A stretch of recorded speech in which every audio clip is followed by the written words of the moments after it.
In the interest of time, I'm not going to waste time introducing every speaker, but I would simply invite the next speaker, Mr. J. Herbert Walder, Chief Executive Officer, MTR Corporation.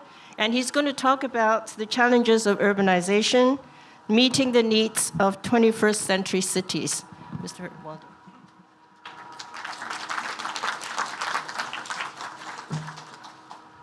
Thank you. We might be able to put this on a little bit, right? Thank you for Professor Yi.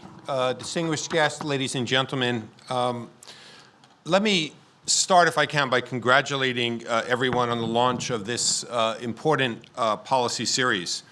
The links between Hong Kong and the UK, of course, go back a long way.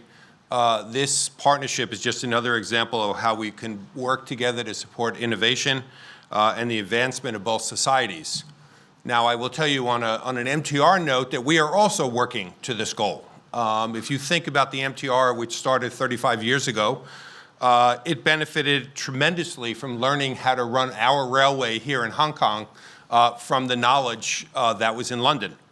But I'm happy to say that today, Hong Kong operates part of the London transport system and is widely regarded there. So perhaps we've gone full circle.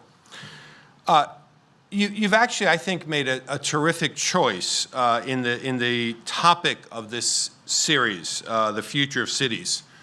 Here in Hong Kong, we have a front row seat for one of the real seismic changes that are happening in the history of the world, which is really the rapid urbanization of our planet. By 2015, 70% of the world's population will be living in cities, and that doubles the number of urbanites around the world in just 35 years. Now, that's a transformation, if you think about it, that's really taking place on a colossal scale. I like to call it the big wave of our generation, the biggest trend that's facing our planet. It's also really a massive opportunity for improving the lives of literally billions of people. For government, for private companies alike, managing and catering to this new urban majority, this new urban reality, must be our biggest priority. So in many ways, I think the urbanization is terrific news for the planet. It's terrific news for all of us. The density that can exist in cities and in our bigger, more complex cities is vital. It's vital for the environment. It's vital for innovation, for economic development, and so much more. Many, many people have spoken on the real benefits that come out of cities. But for those of us who are in the infrastructure business, I will tell you that it's also a huge challenge. How do you manage and accommodate this large population in really a sustainable way? How do we absorb millions of new residents in our cities without compromising our quality of life?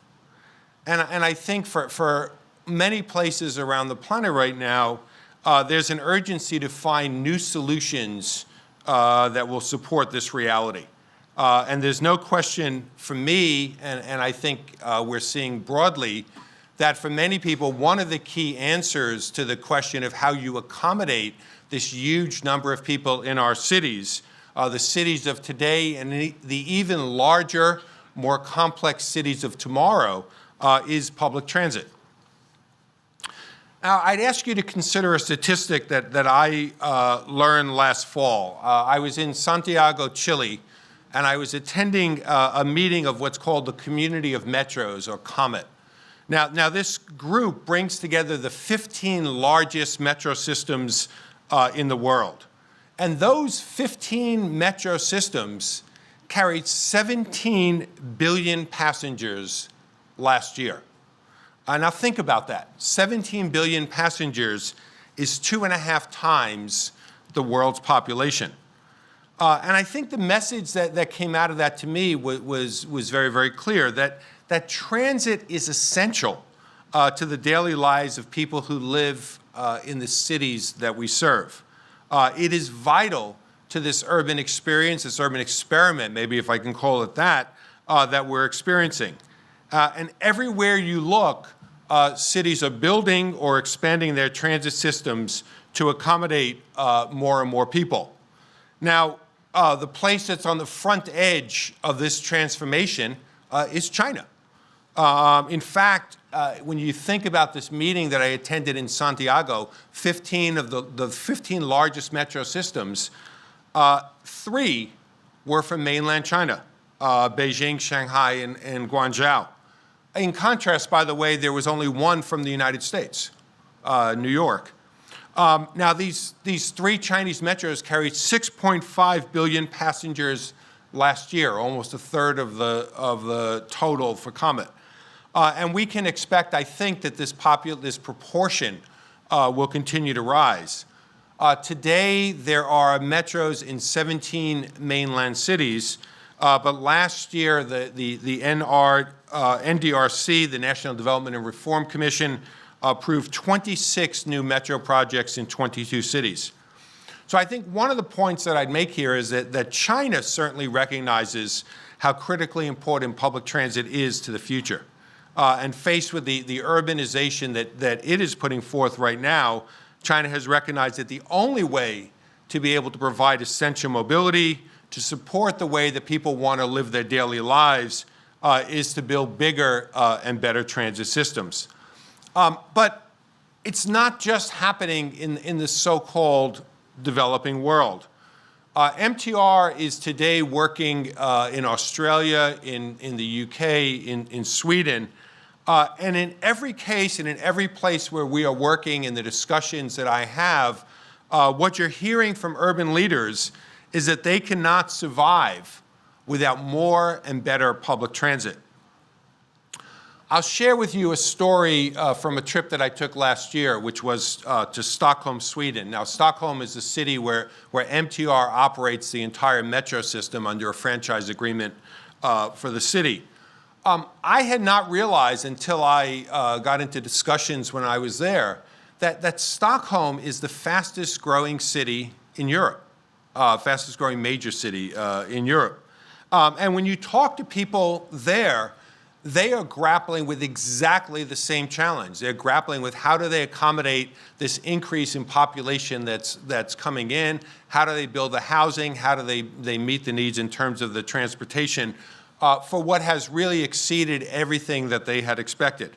Now, my point here is that Stockholm, let's recognize it will never rival Shanghai or Sao Paulo or Tokyo for population and density. That's not my point.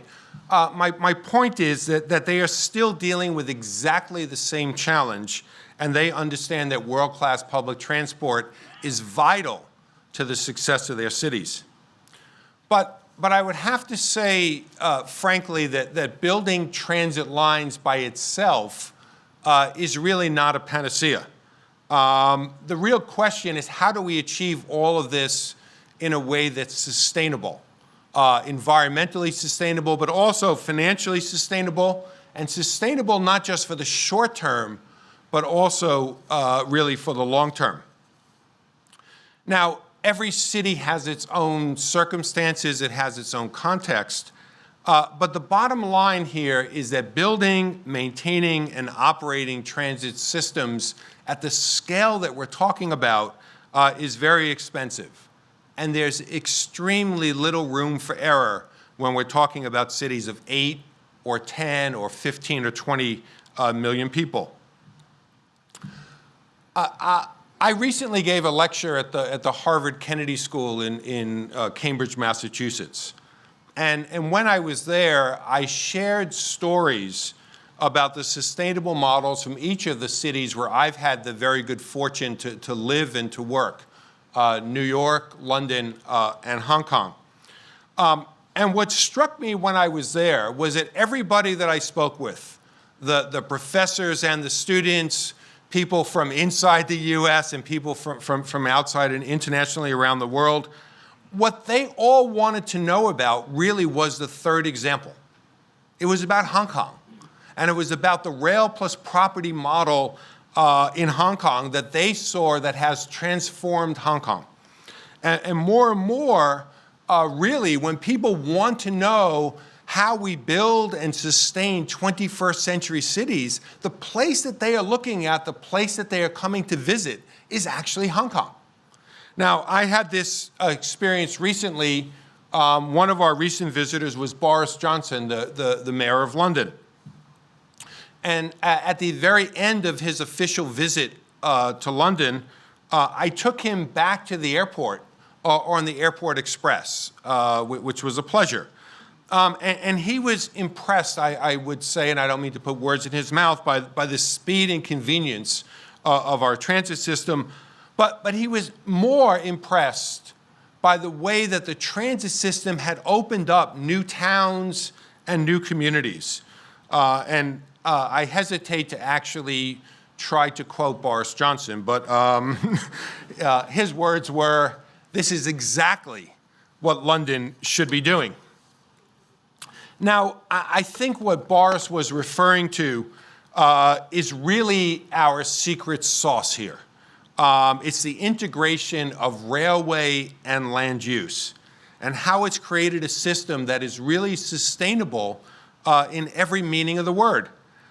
New rail lines are financed over the long term by providing the rail operator, in this case MTR, with land development rights along the alignment.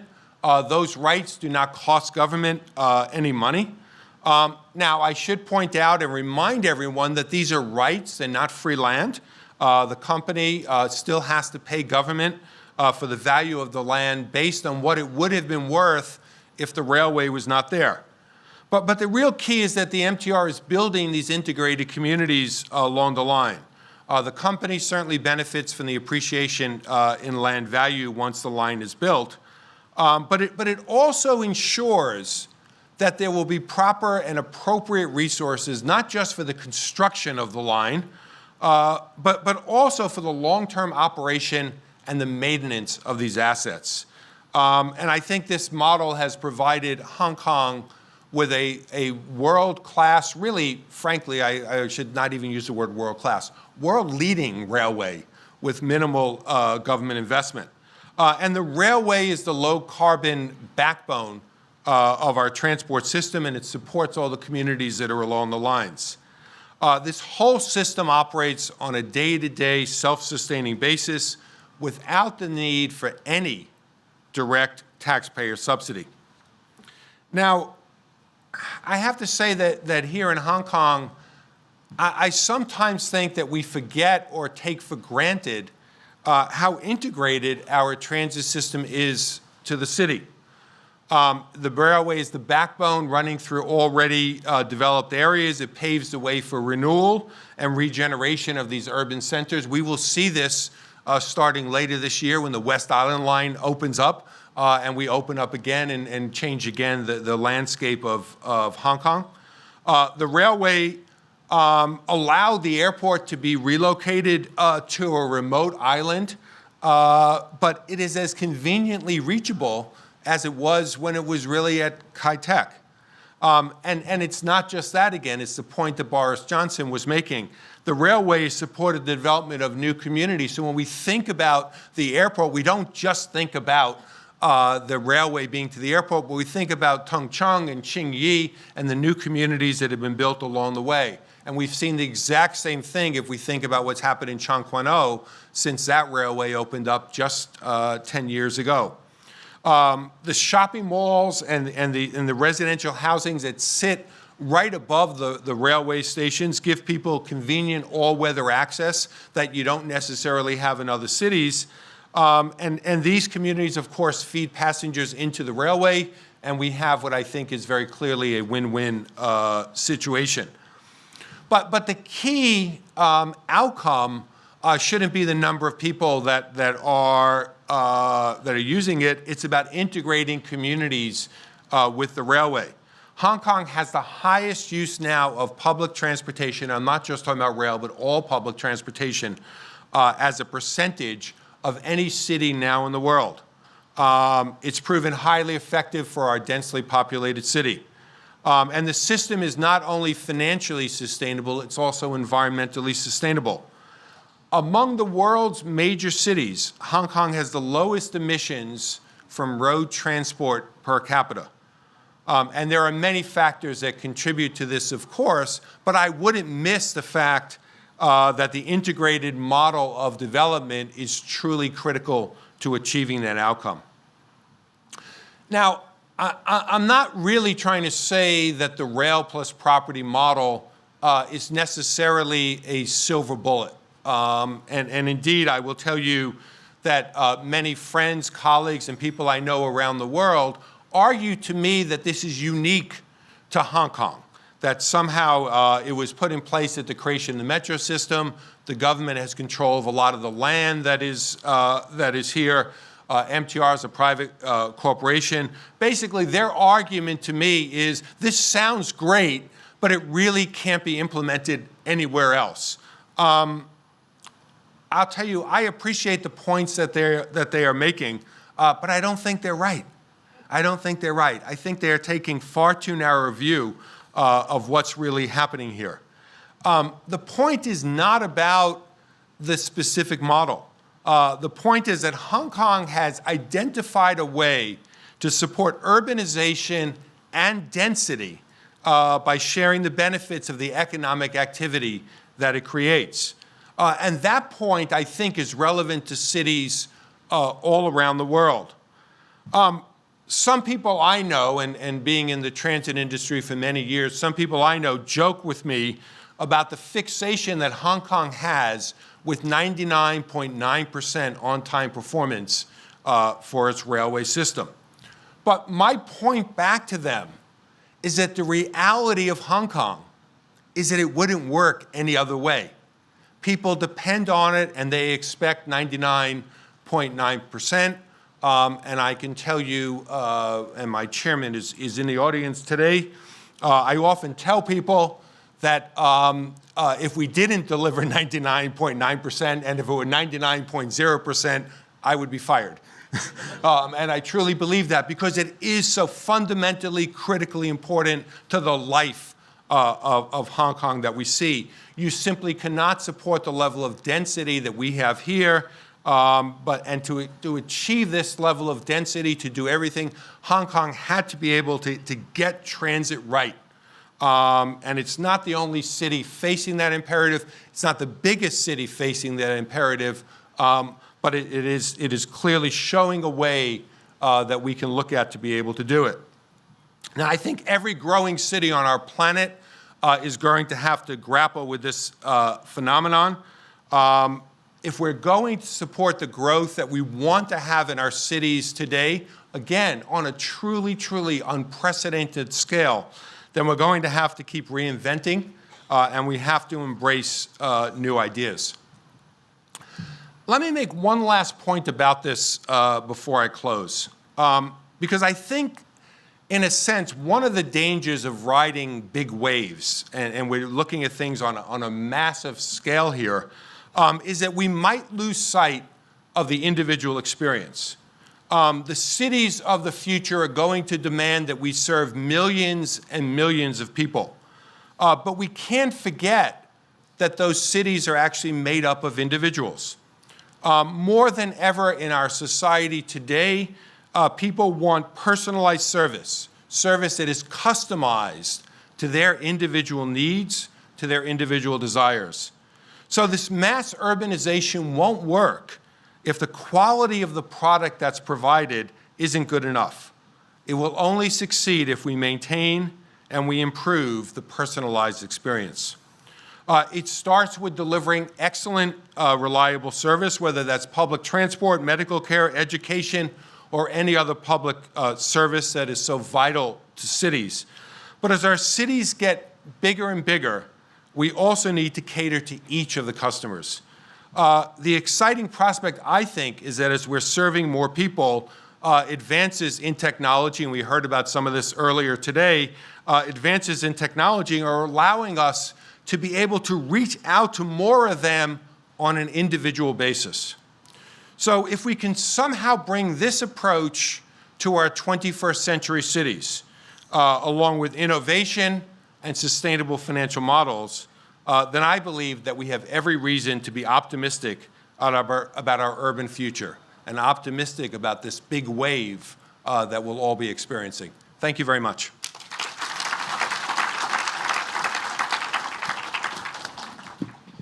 Thank you, Mr. Walder. Thank you for taking me to work every day on time.